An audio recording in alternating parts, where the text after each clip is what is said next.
Sementara itu ada sejumlah syarat yang perlu dilakukan oleh pekerja untuk mencairkan dana simpanan tapera. Di antaranya dana akan dikembalikan apabila peserta telah pensiun atau meninggal dunia hingga peserta tidak lagi memenuhi kriteria sebagai peserta.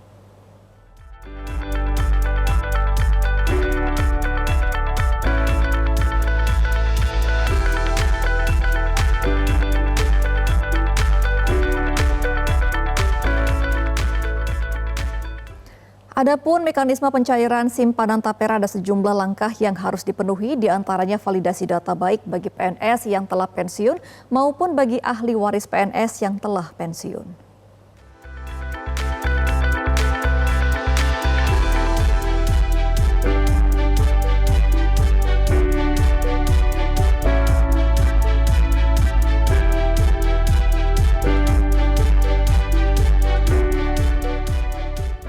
Pemirsa, sebagian masyarakat merasa tapera merupakan program pemaksaan karena dinilai tidak sesuai kebutuhan mereka. Lantas bagaimana seharusnya pemerintah menyesuaikan antara kebutuhan masyarakat dengan kemampuan para pekerja? Kita akan membahasnya bersama perencana keuangan Prita Gozi dan pensiunan PNS Bapak Sunarno. Selamat pagi Mbak Prita, Pak Sunarno. Selamat pagi. Pagi, terima kasih Mbak Pak sudah bergabung bersama kami di Selamat Pagi Indonesia. Saya mau ke Pak Sunarno terlebih dahulu. Pak Sunarno, pengalaman Bapak nih sebagai pensiunan PNS pernah ikut tapera juga kan? Seperti apa sih sistemnya? Ya, sistemnya itu diterimakan setelah saya pensiun, Mbak. Iurannya kalau saya dulu, karena itu era tahun 90-an kalau nggak salah. Dan saya sebagai PNS tahun 80-an, maka saya dipotong lewat gaji, tapi hanya waktu itu 10.000 kalau nggak salah. 10.000 sampai sebelum pensiun ada berapa persen Pak? Ada kenaikan nggak? Nggak ada. Kelihatannya nggak ada. Oke, nah ketika Bapak pensiun, apakah dananya langsung bisa dicairkan, Pak? Setelah saya mengajukan ke BKD, terus BKD mengupdate data saya, memvalidasi tapera saya, bulan berikutnya sudah turun dananya. Oke, nah dengan dana tapera nih Pak, dari tahun tadi 80-an ya Bapak dipotong gajinya untuk tapera. Cukup nggak untuk bikin rumah atau untuk beli rumah? Atau mungkin untuk menyicil rumah, biaya cicilan per bulan? Ya enggak lah Mbak. Saya menerima itu waktu pensiun itu cuma 7 sekian juta gitu Pak. Oke, berarti sampai dari awal kepegawaian Bapak di ASN sampai pensiun kurang lebih 7 juta ya untuk tapera ketika diambil. Nah, saya mau ke Mbak Prita nih. Mbak Prita, dari perspektif perencanaan keuangan, tapera ini sebenarnya bisa nggak sih Pak menjawab kebutuhan masyarakat untuk beli rumah? Oke, Mbak, sepertinya sekarang yang beredar di masyarakat itu narasinya agak sedikit berbeda dengan peruntukan tapera berdasarkan apa yang saya baca dari paparan mereka sendiri ya Mbak ya.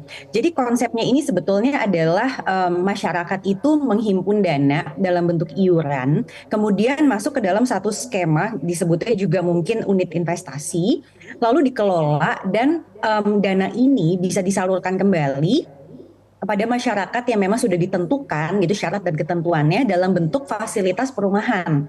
Jadi pemanfaatannya itu nanti menjadi kredit pemilikan rumah, pembangunan baru, dan juga perbaikan. Jadi kalau kita berbicara konsepnya seakan-akan, oh saya nabung nih, kemudian nanti tabungan ini ujung-ujungnya adalah untuk saya nanti beli rumah, sepertinya itu harus kita luruskan Mbak. Jadi konsep ini nih yang menurut saya tuh harus diluruskan oleh semua orang. Karena sebenarnya program ini kalau saya baca, ini sama aja seperti jaminan pensiun jilid 3 Mbak. Jadi kan saat ini pegawai seperti saya, pegawai swasta, itu mengikuti iuran untuk jaminan hari tua. Lalu ada lagi iuran untuk jaminan pensiun. Kalau untuk kesehatan kan juga ada. Tetapi kan kalau kesehatan ini kan konsepnya agak berbeda ya. Jadi yang mirip ini sebenarnya yang dua. Yang pertama saya sebut. Nah, yang Tapera ini sepertinya arahnya lebih mirip seperti yang dua pertama ini, yaitu jaminan hari tua dan jaminan pensiun. Bahkan lebih dekat ke jaminan pensiun. Kenapa? Karena kita baru bisa mengakses dananya kembali saat kita memasuki usia pensiun. Jadi Iya. konsepnya ini bukan nabung untuk punya rumah, tetapi ini simply kita tuh kayak diminta untuk memasukkan kembali ke dalam satu kolam, di mana kolam ini nanti diatur oleh pemerintah untuk disalurkan kepada masyarakat yang penghasilannya maksimal 8 juta per bulan tadi untuk bisa mendapatkan fasilitas perumahan lebih murah. Jadi simply seperti itu. Nah, kalau udah melihat begitu, ini sih sebenarnya saya melihatnya lebih kepada ya seperti orang dipaksa untuk menabung untuk masa pensiunnya, tetapi Mm-mm. iurannya ditetapkan, lalu pihak pemberi kerja juga harus ikutan untuk mengiur. Nah, masalahnya returnnya atau imbal hasilnya kita nggak bisa atur, kira-kira seperti itu. Oke, jadi sebenarnya kayak jam sostek ya Mbak, duit itu akan muncul ketika kita sudah Iya, pensiun, di mana sudah tidak butuh rumah lagi di usia pensiun karena kita sudah punya rumah di usia produktif begitu ya. Nah, saya mau tanya ke Pak Sunarno lagi. Pak Sunarno, ketika Bapak masih bekerja sebagai ASN, ketika membeli properti, apa yang Bapak gunakan? Apakah gaji atau ada pendapatan lain? Gini Mbak, jadi cerita dulu kan Pak Bab eh, dulu namanya Bapertarum itu. Mm-mm. Nah, itu kan intinya dulu itu diberi keleluasaan bagi yang PNS untuk mencairkan dana talangan sebesar 2 juta. Nah, 2 juta itu fungsinya untuk DP rumah subsidi waktu itu. Oke. Sehingga untuk angsurannya tetap dipotong gaji. Waktu tahun 90-an itu eh, Bapertaru menyediakan uang muka untuk eh, perumahan, terus DP-nya diambilkan dari Bapertarum itu. Terus angsurannya dipotong lewat gaji. Kalau nggak keliru waktu itu 314.000 kalau nggak salah. Karena saya orang PNS desa Mbak, udah punya rumah, Mm-mm. mestinya saya nggak ngambil gitu. Nah itu intinya dulu saya kira pemerintah memberikan sosialisasi juga waktu Orde Baru ya top down aja, sehingga itu bentuk kepedulian kepada sesama PNS yang notabene-nya belum punya rumah bisa mengajukan rumah subsidi. Lah uang mukanya karena berat waktu itu Mbak, gaji ke PNS itu kan kecil, sehingga untuk uang muka itu juga berat gitu loh. Nah uang mukanya bisa diambilkan dari Bapertarum itu, sehingga PNS yang belum punya rumah itu bisa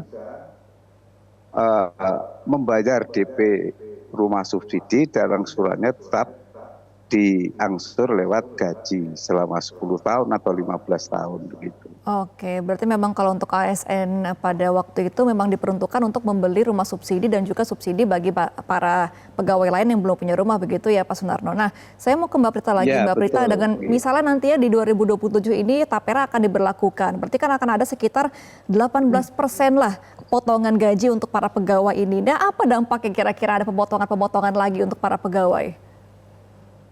Oke, Mbak Gemma harus paham bahwa pemotongan pegawai ini yang ditanggung oleh pegawai itu sebetulnya adalah akan menjadi 6,5% per bulannya dari gross gaji pokok yang dia peroleh. Nah, yang menarik adalah si pemberi kerja itu sebenarnya harus mengiur sampai dengan 10,2%, Mbak. Karena ada BPJS Kesehatan, ada tabungan jaminan hari tua, ada jaminan pensiun, dan mungkin nanti akan ditambah lagi tapera. Memang betul kalau di jumlah itu adalah sekitar 16,7%, itu kira-kira seperti itu. Ini di luar pajak ya Mbak ya.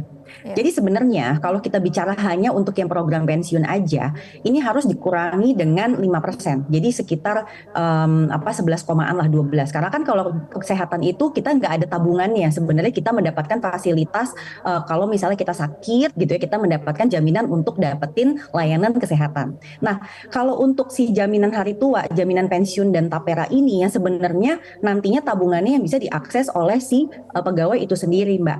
Nah, pertanyaannya adalah kalau seseorang sampai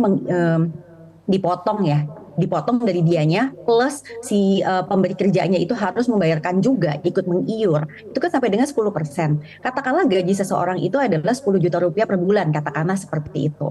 Lalu dipotong 10% aja, itu berarti kan udah 1 juta Mbak per bulan. Nah 1 juta per bulan ini kalau usianya masuk kerjanya dia adalah sekitar 25 tahun dan masih akan terus sampai dengan 58, itu kan more than 30 years, lebih dari 30 tahun. Sedangkan target untuk imbal hasilnya itu, kalau yang saya baca nih Mbak, itu untuk tapera sendiri adalah 4,83%. Ini saya baca di laman resminya sendiri. 4,83% per tahun itu di bawah imbal hasil SBN retail Mbak gitu. Ya kalau logikanya yang udah melek investasi, dia pasti akan berpikir lebih baik saya investasi sendiri di tempat yang juga dijamin oleh pemerintah pun saya sudah bisa dapat imbal hasil lebih besar Mbak gitu. Jadi rasanya sih kalau mau membuat program ini menarik untuk para pegawai ya harus bisa untuk memberikan imbal hasil di atas apa yang juga pemerintah juga kasih gitu loh melalui Kementerian Keuangan yaitu melalui SBN Retail. Kira-kira seperti itu. Oke, nah kalau menurut Mbak Prita sendiri nih Mbak Prita untuk aturan ini sebenarnya lebih baik direvisi atau mungkin dibatalkan saja untuk pegawai-pegawai swasta mengikuti tapera ini? Sebagai warga negara Indonesia yang baik, saya sih tidak punya kapasitas untuk mengatur pemerintah ya Mbak ya. Saya hanya bisa melihat bahwa kalau misalnya pegawai dan pemberi kerja itu mesti menanggung sampai sebanyak ini, itu ya sebetulnya bisa-bisa saja jikalau imbal hasilnya juga menarik. Sekarang kan masyarakat Indonesia, generasi X, milenial, dan juga Z, itu banyak yang sudah melek investasi, Mbak. Literasi keuangannya itu sudah jauh meningkat. Otomatis kita juga paham untuk kebutuhan pensiun, dana hari tua kita semua butuh. Itu semua sepakat dan setuju. Pertanyaannya adalah dengan tingkat inflasi yang sekian persen per tahun, imbal hasilnya pun juga sepertinya harus mengikuti kan? Paling tidak harus di atasnya. Kalau enggak, seperti yang tadi Pak Sunarno juga bilang, udah sampai pensiun, pas ditarik, ya wis Mbak nggak bisa buat yang apa-apa, bukannya nggak ada uang ya ada, tetapi uang itu tidak bisa digunakan untuk hal yang mungkin dia inginkan. Tapi kembali lagi Mbak Gemma, saya perlu mengingatkan bahwa ini konsepnya itu sebenarnya bukan untuk kita nabung beli rumah Mbak. Ini simply kita tuh benar-benar ngumpulin uang, terus yang beli rumah tuh orang lain. Karena yang bisa akses terhadap fasilitas pembiayaan ini itu adalah mereka yang gajinya 8 juta per bulan maksimal. Kecuali di Papua, nggak salah kemarin saya baca 10 juta per bulan. Artinya untuk pemirsa yang penghasilannya misalnya sudah 15 juta per bulan, ya simply ini adalah tabungan Anda aja udah gitu loh. Yang akan mengakses adalah pegawai-pegawai lain yang memang memiliki penghasilan maksimal 8 juta per bulan gitu kira-kira. Baik, jadi kalau memang mau dilihat sebenarnya untuk tapera ini tidak semuanya untung ya, hanya beberapa orang saja dan apalagi kalau yang sudah punya rumah dan juga lagi KPR begitu ya, ini justru malah akan memberatkan untuk cicilan seperti ini. Baik, terima kasih Mbak Prita Gozi selaku perencana keuangan dan juga Pak Sunarno sudah bergabung bersama kami di Selamat Pagi Indonesia. Selamat kembali beraktivitas, Mbak Prita, Pak Sunarno. Jelajahi cara baru mendapatkan informasi. Download Metro TV Extend sekarang.